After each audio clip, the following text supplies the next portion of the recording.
I'm back. Welcome back to the Stridecast. I am hanging out with a friend today. We've been catching up for probably the last half an hour or so, and parts of probably both of us wish we had hit record a few minutes ago. Some good spirited conversation around what's been going on in our personal lives in our own backyards, and then professionally what's been developing. But I'm here with my dear friend James Robertson. James, thanks for being here.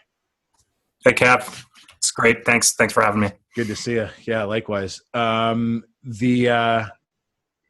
I'll let you do your intro, James. Tell everybody who you are and what it is that you do. Who am I? Apart from being a very busy dad. Yeah. I was going to open up with like what I think a lot of parents would say is I'm a struggling parent right now through going through a pandemic. So a parental figure living within the Tri-Cities community of British Columbia in the city named Port Moody. Much like you, a resident there, and have a couple kids with me with a beautiful wife, and we're right now trying to manage as best as possible with the kids, keeping them occupied, a 1-year-old and a 3-year-old. What do you mean? Yeah. What do you mean? Yeah. And with that, my wife is been working long hours, as part of a leadership of her organization that they've had to rejuggle, as most businesses had to, in terms of how they reach to customers, how do they deliver value. And then myself, I'm right now, or since we last talked, Cav, I've actually transitioned to a new job as an operational superintendent in one of the container terminals in the Vancouver port. Missed the maritime, my big background from the military and all that, and kind of left a little bit of the consulting where we work together in terms of leadership coaching that, and dove into operations again and being by the big ships. So what of that is that I've been actually working 4 on 4 off, 12-hour shifts through the pandemic, washing my hands madly to the point that they crack occasionally. Yeah, you were saying, yeah. And at the same time, and I think you're well aware of this, I again threw my hat in terms into the political arena. So for those that don't know, Cav and I first met when I took a stab at municipal politics, and he helped me a fair bit. One for just the occasional pat on the back and a shoulder squeeze and a kick in the butt and telling me to get back out there and all that. Yeah. But Cav helped me knock on doors, all that stuff. And I still really appreciate that, Cav, especially the laughs and all that. It was fun. Yeah. We had a blast. That was a cool period. So we're going back to, you and I met August of 2018. Mm-hmm. I remember that because it was right around the municipal elections, right before, of course. And then I just come back from Nova Scotia, first time there. And, a mutual friend of ours, Davis Chu, put us together at a at the Starbucks in Port Moody. Yeah. Let's bring that up because, so first time meeting, kind of like a cold business date. It was like, hey, who is this guy? What's his story? And we sat out on the patio. I remember it was really nice weather, end of August. And the most important part, and people that know me well enough know this about me, is that the sort of, in order for me to have a relationship with anybody, there needs to be a level of realness, of authenticity to that person, because I'm going to show up that way. And so if we don't have that alignment, well, chances are we're not going to be very good friends. Sorry, just reminiscing back to that warm summer afternoon in August of 2018, where James and I first fell in love.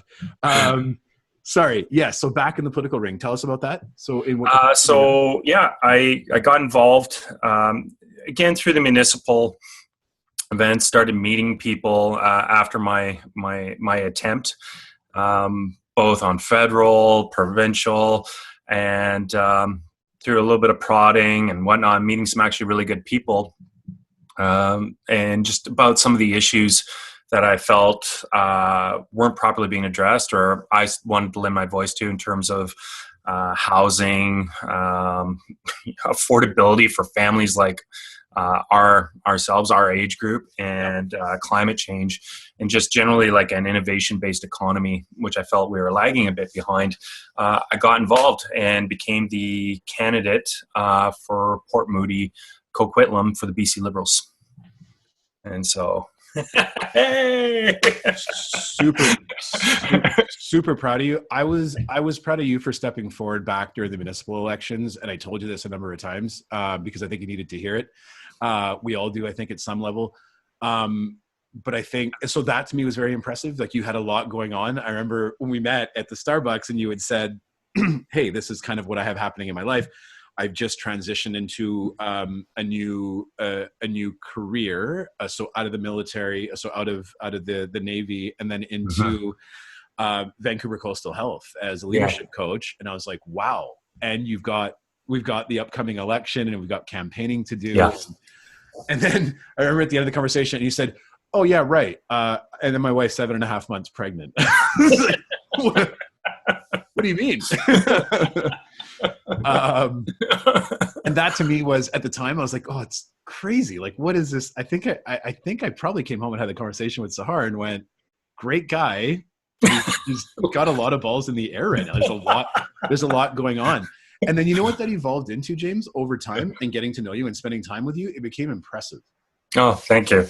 And I think what became impressive in all of that was your ability not just to manage it from a day to day and kind of tap into where you needed to tap into at that time to go up in the ways that you needed to as a dad and as a husband of a pregnant wife. Not that that's challenging, but and still showing up in the areas that you needed to.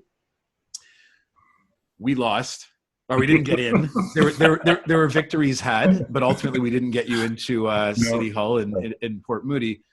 But I think the impressive piece was shortly after that, when you had said, "Hey, Cav, I'm putting my hat back in the ring. Like, I'm not done." Yeah, is the resilience piece, right? Yeah. It was your ability, and I, my definition of resilience is I won't use the one that we used offline because it's a little vulgar, but it's taking one on the chin. So getting kicked in the knees, falling to the ground. And it's your ability. The resilience is your ability to bounce back up. Yeah. Find some value in getting your ass kicked. Not that you did, but generally. And then geez. And then that's probably more my work or lack thereof contribution to, even if it wasn't asking, but it wasn't. But it was your ability to stand back up and be like, "Nope, not done. I still got something to share. I still want to represent my people."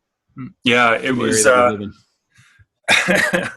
It's like, man, getting into the political ring is very raw, and that's like going beyond any partisan line. Any person that puts their hat in the ring, I think, is pretty. It can be, it's like, here I am. This is me naked. And people can very easily, I think, Brené Brown, yes, I just dropped a Brené Brown. Yeah. The name drop.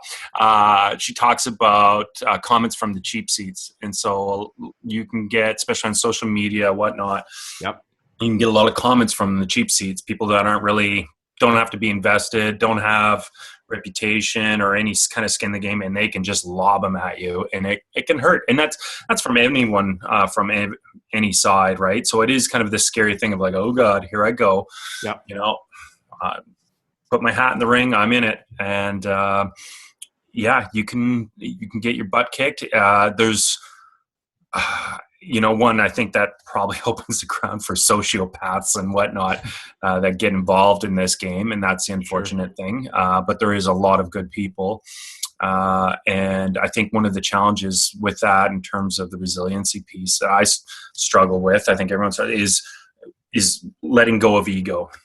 So, and what I mean by kind of letting go of ego is realizing you're not as important as you think you are, and that some of the things that are dropped on you is not really, it could be, although it's sometimes tied to your identity, or people try to stick it to your identity and who you are, it's really just an idea. You're representing an idea, you're speaking to an idea, and people are going to attack that idea, and they should attack those ideas. That's the innovation piece that continues to allow us to improve as a society. Yeah. But you have to sometimes just let it go and just be like, it's not for them. I think, maybe you can help me. Who's the marketing guru, leadership kind of guru? Is it Seth Godin in the States? Seth Godin's definitely one of them. Yeah. Yeah. He talks about the 1-star ratings on Amazon, and I really like it. And he said when he first started, and I think this is a good piece in terms of that resiliency for leaders. One aspect of it is he's like, when I first started writing books, you'd get these 1-star reviews and you'd get really upset and you'd try like, okay, what do I need to do to change this? And then he realized, he said, it's like, at some point you realize, it's not that they don't like you or whatever. It's just what you made for them is just not for them. And you just got to let that go and stay focused to whatever your North Star, your value is or whatnot. And stay focused on that, right? And I think we've talked about this within leadership coaching and all that. That's that kind of, what is your core value set? What is that guiding star and all that? And you got to always keep that in focus. Yep. Always aim towards that, because when you start getting those shots taken at you, whether it's your ideas or unfortunately at you personally. Yep. If you don't have those to fall back onto, you will do the speed wobble. You will start having those deep talks about your sense of self-worth. Yeah. What do you think about that? What are your thoughts on that? I love the shots, the comments from the cheap seats. Mm-hmm. Seth Godin talks about Amazon. Brené Brown talks about the cheap seats. Yeah. You and I both have that personal journey, and I think it's one that we agreed never really ends. Yeah. Which is one of put yourself out on a platform. So you politically, professionally, and then me the same. Cause I guess, we ended up in photos together and sort of, so I got that, who's this guy? What's his story? And then professionally as well. Yeah. I think I'm my own biggest critic. Mm-hmm.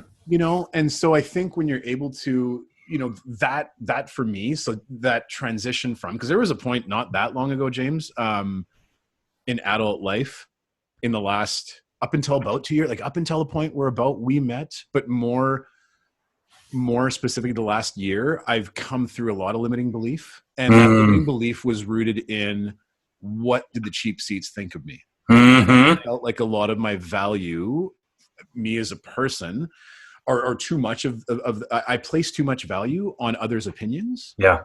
And the other side of that is really peaceful. It's just it's grounding. It's powerful. It's grounding to be you, right? I talk a lot about giving people giving themselves permission to be all of them. Oh, let me just, that's very powerful. Rooted in core value, rooted in what matters to you the most. Yeah. And allowing that to be. Yeah. Yeah. That's, doesn't it always, it's amazing how it kind of comes down to a lot of times when you're sitting with clients and you're having those leadership discussions, it will really kind of once you start peeling the layers, it does come down to a limiting belief. What conversation are you holding back, from having with yourself, and where is that going to lead to? And will you give, and this is the hardest thing, and it's that, I struggle with it. I think everyone struggles with it. It's that progression of can you give yourself permission? Can you give yourself permission to let go? Can you, I talked to one of my coaching mentors the one time, and because I was working with a client, and there was certain things that I was having to work with on package, and the mentor would then talk to me about it, and it would kind of you would almost have to create a name for that alter ego that was that limiting belief, right? That thing on your shoulder. one book, if your clients, ever have a chance, and it was a former Green Beret leadership coach down in the States that brought me a person, that I came to realize was a person of pretty strong faith and all that. And it was C.S. Lewis' The Great Divorce, which, Great Divorce. It's this kind of fictional story about these people traveling from hell. And hell is kind of this weird gray suburban type world. Everyone kind of holed up in their house and all that. And they take this bus and it kind of goes up to heaven. And there was a couple interesting things about it. And a lot of it was a limiting belief in that alter ego. One was that I'll talk about it is, that kind of comes around, or one of the themes of the story is the gates of hell are not locked. Most people just fail to push open the gates and walk through. And there's one point in the story where this character is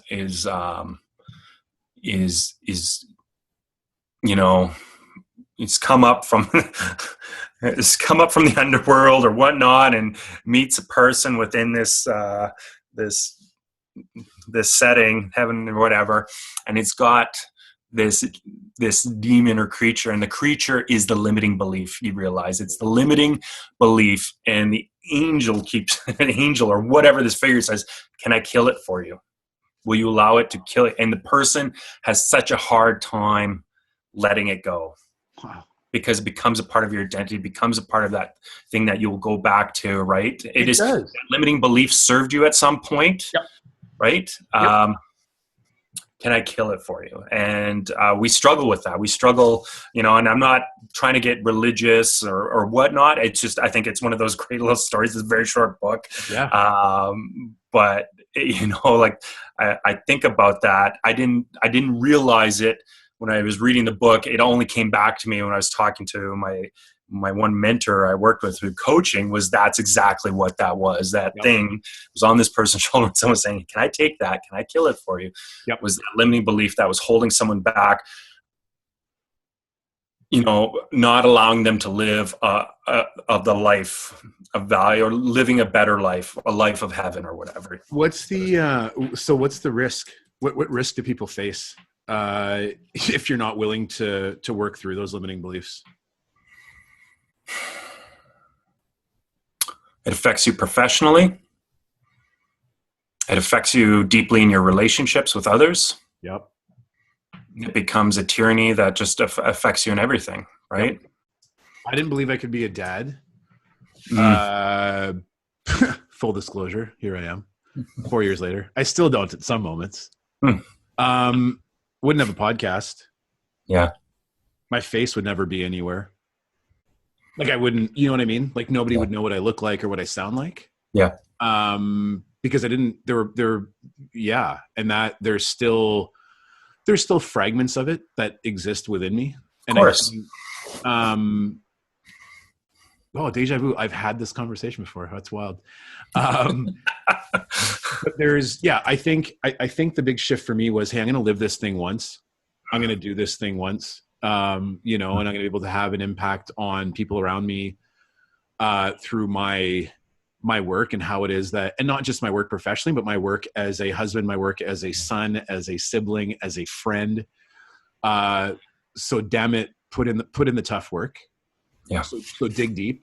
I have, there's my philosophy with my clients in my professional work, which takes care of my family and feeds them, is that I can only go as deep with those that I work with as I've gone with myself. Mm-hmm. So how can I sit here and have a qualified conversation about limiting beliefs and how to sort of navigate your way through, or, what places within those beliefs, or sort of the root of where they come from. Yeah. If I haven't been able to do the work myself, and it's painful, it's tough, but it's freeing on the other side of it. It's freeing on the other side of it because you're living through your own expectations. Yeah. Yeah. Yeah. I think it's that one of those big struggles in our life. Sometimes I don't think you call out that limiting belief. You just are able to look in the mirror once you've achieved something and looked back at it, and through hindsight go, oh, I was able to kind of overcome a limiting belief, although that thing was holding me back. And that's like, but I somehow gave up that and was able to achieve this. When I made Special Forces, I think there was definitely some limiting beliefs about if I was good enough or whatnot. Certain things that I could, I held on to, and I didn't make it in my first attempt, and it was only in my second attempt. And looking back, I had let go of certain limiting. I'd been more relaxed with who I was and myself. Yep. Going forward, and my second attempt, and I had given up, I think, a couple things that said you're not good enough. I made it. Like it was one of those big achievements of my life. But we have those, right? Politics is a big one. Take, for instance, social media. And you're one of those, kudos to you, Cav. Like you put yourself out there, and you're one of those guys that pushed me. And there's a lot of runway that I need to do to get there, because there's that limiting belief. Sure. And what is that limiting belief? Is that limiting belief that, and some of them can be like, this is the challenge, right? Some of them, it's, again, this dropping of ego, because it's like, well, I always want to be, come across smart. I don't want to come across uninformed and all that. I always want to come across like I've got my stuff together. Yep. I put my things out there on social media, and maybe not that I misspoke, but maybe I don't fully understand the issue, or someone's coming at me with something I don't quite understand, get, then it'll make me look dumb. Then I'll be, and that's why I'm, that's maybe what's holding me back and putting more stuff out on social media. Right. And then my coach would ask me, you go, so if somebody spots a chink in my armor, oh yeah, are they gonna, do they assume that I'm dumb? Is that important? Yeah. If you've overcome, if you've accepted yourself and kind of, who you are, then that shit's irrelevant. Yeah. Right. And I know it's obviously way easier said than done. And it paints a very sort of maybe euphoric picture of how somebody goes about their life without sort of, fear of judgment or fear of what other people are going to think. Yeah. But I think you and I think you're one of the few people that I've gone, because you and I have had some deep conversations about this, right? The last walk that you and I had through Port Moody, down at the park, I think you were pushing a stroller that, of course you were. And we had a coffee. Yep. And we talked about, summer of, last summer. It was about this, which was, I had essentially a declaration to make to you, which was, James, I'm done with my own bullshit. Like right. I've been too scared to get out onto platforms professionally and put my name out there or put my hand up and say, hey, here's who I am. See me. Right. Like, contact. What was the thing, Cap? What might I ask? What switch occurred? Huh. I asked the questions, James. Come on. You know what? Was there an actual catalyst? Was there a moment? Probably not. I did some really deep work on defining my values last year. Yeah. And it worked that I had never done before. I felt like I had a really good handle on what was most important to me. And frankly, you ask most people, hey, what are your core values? And they start listing, well, family and, and entertainment and friends and exercise, but I did I took a deep dive into that through my guest, actually, that's going to be on Thursday. So I'll be recording with Kristen Constable on Thursday, but she introduced me to a body of work, which was to explore your values at a deeper level, deepest level. And there's a lot that came out of that. And it forced me to look into a mirror. I do, by and large, it's very comfortable for me to be self-aware, so, over the years, like kind of looking at my behaviors and reasons why people might think I'm shitty, and reasons why people love me. And, so again, looking at what people think of me Yeah. Was of the utmost importance for me through my 20s and into my early 30s, up until a point where I started testing the theory that none of that matters. And then it was, okay. But then the most difficult question, where do I start? Like, where does that journey even, like, how do I even get to the starting line on this? Yeah. What does that look like? Yeah. And so I'm going to thank Kristen publicly on Thursday and say that, yeah, she dropped a PDF file in front of me and said, here it is. Not as simple as that. But yeah, I think that's very foundational in self-acceptance and in coming to our true north or finding our higher purpose. Yeah. I think the pre-work or the ongoing work possibly to that is to live through those values. Because once you do, you're clear with yourself and your own motives and what matters the most to you. So what do I care what Bob on Instagram says about my video? Like, cool. Thanks for checking in, Bob. I see you. I appreciate you. But like, I'm not going to go into bed anymore and toss and turn because somebody had something to say about, I don't know, my tone of voice or, they thought my content was shitty. Yeah. So it's incredibly empowering. Like So don't know if I answered any of your question. Oh, it's a good answer, buddy. Very good answer. Thanks for asking. Yeah. I want to spend time with you, James. And we talked about this before we hit record. I think there's a really cool opportunity. Number one, because you and I get to hang out, like I said. That's definitely a bonus.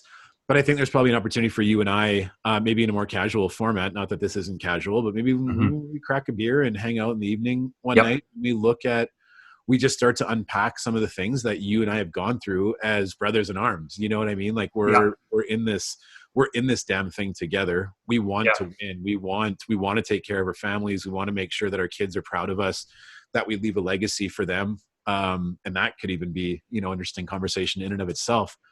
Be a supportive husband, be present within the household. But then also once we leave the front door to go out and hunt well enough that we've got something to put back on the table for our family, Yeah. Well, I tell you, Cav, like you said in our preamble when we were talking, it's been too long. And I think you said, what happened? I was like, kids. And we were like, yep. Kids, family. Even the dog's getting a little chubby because I don't take him out enough, because it's kids. But, sticking in the chip drawer and like, oh man, how do you know what Doritos are? Yeah. Someone asked me about my motorcycle and all that, and I was like, it's just collecting dust right now. No, don't say that. Oh, it is. I just don't have time, and it just would be selfish right now to be dealing with that when things need to be cleaned. Kids need to, play with the kids at the park, all that stuff. Like we'll get there. We'll get there. Yes, you have to. And that's a great conversation because one of the things I've been talking to, guests that I've had on is around self-leadership. So it's just that concept. And so how is it that you guide yourself through your day-to-day and how are you taking care of James before you take care of anybody else? Hey man, I won't go where I want to, maybe when we press stop on this, but you need to do that for yourself. Yeah. That's like that. Here's my prescription. Like that selfish piece. 90 minutes. You and I, by the time this is said and done, will be on for an hour and a quarter or so. Yeah. 30 or so minutes of recording. But how would you a soothing balm for the soul to have a little bit of a deep conversation, it is. And just, talk about some of the good stuff. I mean, we haven't even talked about the values, stuff because if anyone's watching this and they haven't done any of the the values work, there's another one forgetting that again, one of the people I've worked with when I was doing leadership coaching at Vancouver Coastal Health, we'd have to do the stuff ourselves that we were prescribing. Sure. And one of it was like this change. It's a change. I can't remember the name. I'll pull it off, but it was this big change program, a personal change, but a lot of it was the value set. And you kind of, you look at these worksheets or you look at the value stuff initially and someone gives it to you and you're like,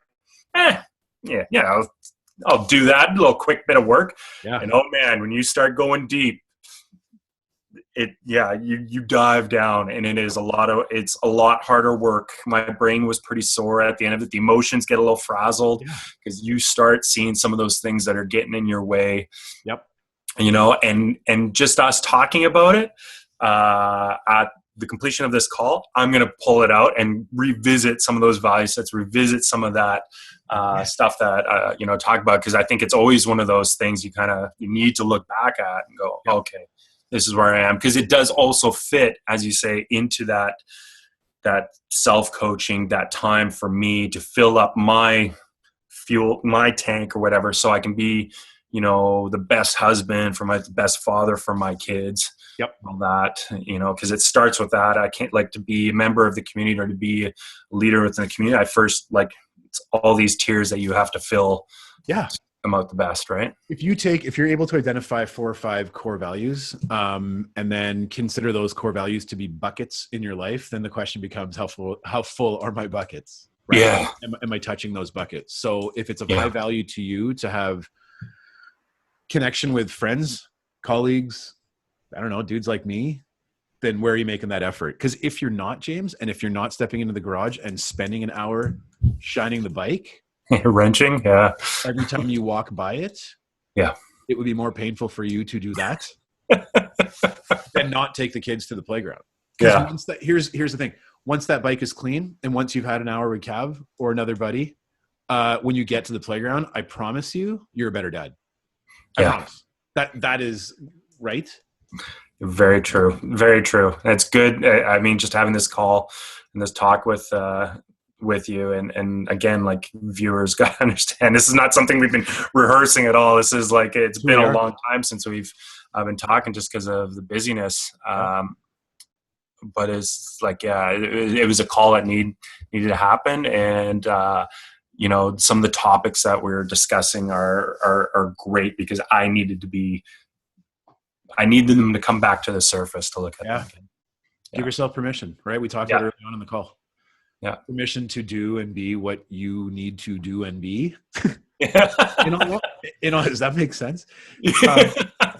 In most moments, because there's going to be time where you're going to get that pull from the priorities that are set for you. Or the ones that you've already signed up for.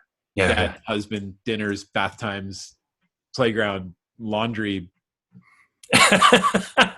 I know you're in the trenches, brother. I know you're not a guy to pull back from that, and I know you're also a guy that wants to be involved and wants to help Alessia as much as you can, right? However, I got to tell you about my one father struggle before we go. So, little man. My son, just 1.5, already bigger than a 3-year-old. His hair is starting to get shaggy. He's got hair going over his ears and all that. And it's just not in this house. No way. And so I'm and man, my respect for barbers have just gone up significantly. So got a fresh set of, trimmers, all that stuff. Watch some YouTube videos. I'm like, oh man, doing a nice side fade. No problem. No problem. Yeah. Oh my God. I was completely soaked in sweat. So my wife's doing her job and I go raw. I go right to the skin line. Trying to do it. And he's trying to race away, all that stuff. We eventually got there. That's awesome. It looks pretty rough a bit. Give it a couple days. It'll soften up. He's young enough. He has no idea. I don't think he'll be traumatized in adulthood. Man, the anxiety. One haircut. We're just giving the dad special. Oh, right? Worst case scenario. You'll get to that point in his life. Right now, he's got a beautiful mane. He needs to enjoy that. I tell my boys, right, 4 and 2, and I'm like, and they got great hair. Sahar's Iranian, as you know. I'm Indian. The one thing we're not going to have a problem with is hair. So they're for a portion of their life. And I'm like, boys, mine's transplanted, right? So I had done 5 years ago, I had done anyhow, it's going again. But I'm like, boys, you got 30 years with this. Just enjoy the crap out of it. I don't want to see a ball cap. I don't want to. True story. You see behind me? I got a Raptors hat, a Broncos hat, and an LA Dodgers hat. All the kids' hats. I don't want them wearing them. I hide them in my office. No, let that beautiful mane go. Yeah, I know. I think something about Someone asked me sometime about a sense of humor and how important it is to me. And I'm like, very important. I still remember the talk I had with, I went and saw a doctor. I think it was in grade 12, my family doctor. Yeah. And I was like, I think my hair's starting to thin a bit. I'm a little concerned. And I had curly locks, very curly, had a nickname tied to it as well, all that stuff. Oh, yeah, nice. Oh, yeah. Muff head. Muff Here, guys, like, go Muff! It's all through love and endearment. But I remember Doc looking at me and he's like, so is your father bald? I'm like, yes. He's like, what about grandfather? Yeah. Yes. Yeah. Do you have like any, uncles or any, what's it on your mom's side? And I'm like, yeah, uncle. He's like, is he bald? I'm like, yes. You're like, there's more body hair in my family than there is. Oh, I know. And he's like, oh, I hate to cut. And like, he's like, man, it's just not looking good. You're going bald, and you're that young, you're going bald, and you're starting to grow it in places you don't want it. Like, it's just, yeah. The comedy. Yeah, that's exactly what it is. James, so let's do it again. Let's hop back on. Let's find some time. I think people are really going to take some value out of the conversation that we had today, and we only touched the tip of the iceberg. I think there's a lot. And as you say, we don't script this stuff. This is like what you and I do.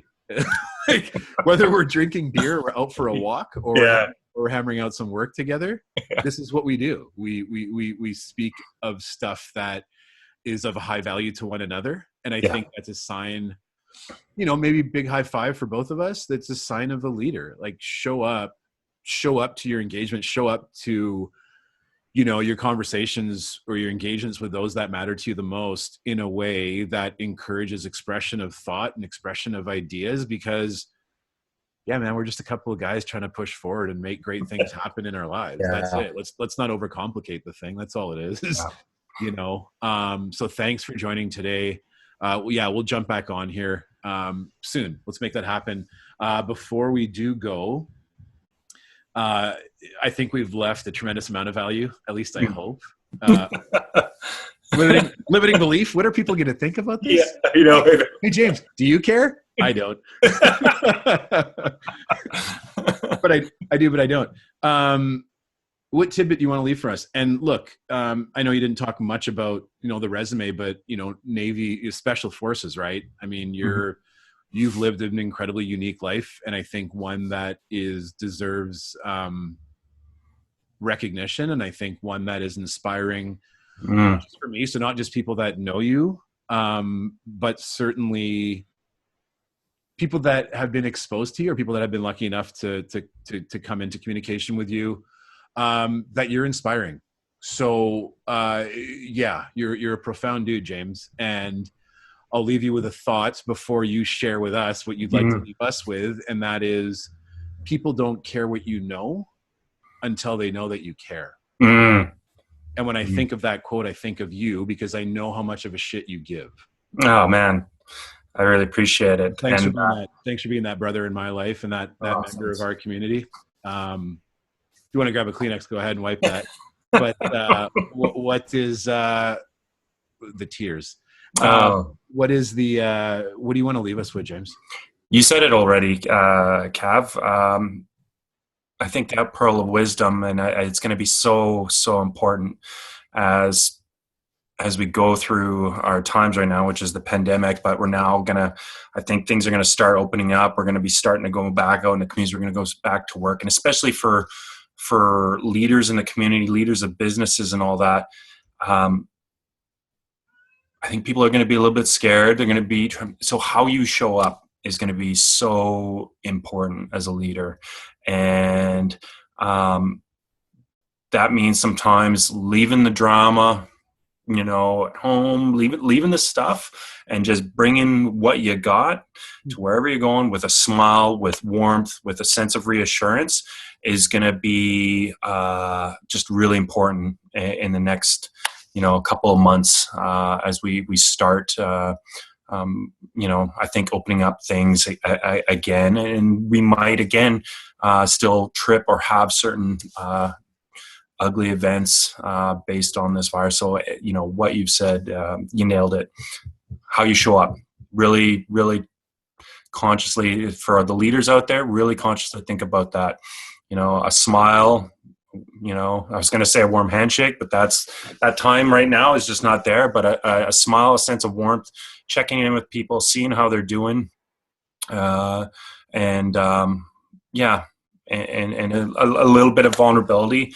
So, people can be vulnerable around you as well, and know that that's okay, and that we're all into this together will be very important. So. That's awesome, James. I really appreciate that. I'm hearing lead an empathetic approach to leadership and how it is that you show up professionally and in your life outside of what it is that you do. Love it, brother. Thank you. Give the kids a kiss for me. Give Alessia a kiss for me as well. Will do. The best of the family back in Italy and on the island as well. Awesome. All right, man. Thanks, brother. Talk soon, brother. Enjoy the day. We both went up for peace. That was impressive. And probably super nerdy to whoever's going to. Nerd alert. Take care, bro. Talk to you soon. Bye.